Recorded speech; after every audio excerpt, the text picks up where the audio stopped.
人生免讲适好、绝好，那为去行行了了。相对讲，我作为一个西门人来讲，我不看到头牌的西门人，也讲到我一台，也讲到下一台，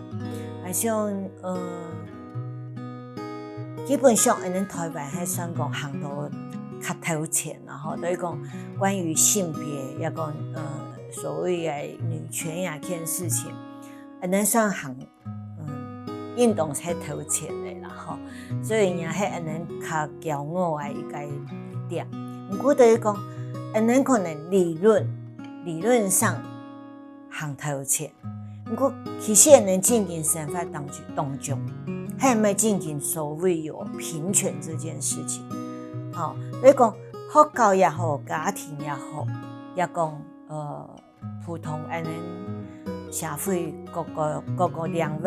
各个领域各个层面，还没进行讲实在做到所谓的平权。我都想讲也是咱图大概素材去甲阿姨思考的。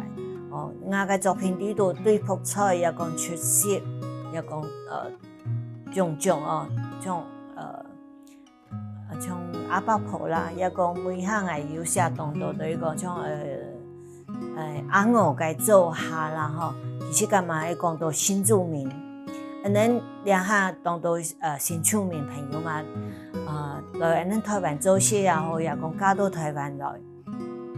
我想那种家庭图咱台湾算讲当多的啦所以新住民朋友也都讲起来寻求，怎样咱台湾人，怎样咱自家人，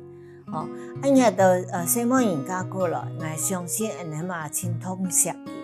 计，起码享用也同咱台湾的西门人享用，也有享受到所谓的尊重，也讲平权这件事情。我讲今天虽讲天一台也天三台，嘛越来越怎样讲出来的嘛也都怎样咱台湾人来就是讲加强咱的管理当然，因为今各行较多所谓的跨国的这个文化的人种来交流，来讲也陪咱台湾的文化搁较多年，那种多年我认为个系当宝贝，那个是保障。所以我讲平权这件事情，就是性别的平权、女性的平权。我想下次摆同作品里头享用怎样继续不来达标下去了。我认为佢都是我嘅身份，我嘅朋友佢係咁嘅身份，我個客人係咁嘅身份。我嘅社區也講幾個環境係乜嘅，我想文學都係曾經也都顯示里頭嘅所謂嘅顯化出來嘅東西。去用文字來描寫記錄，我想我有一支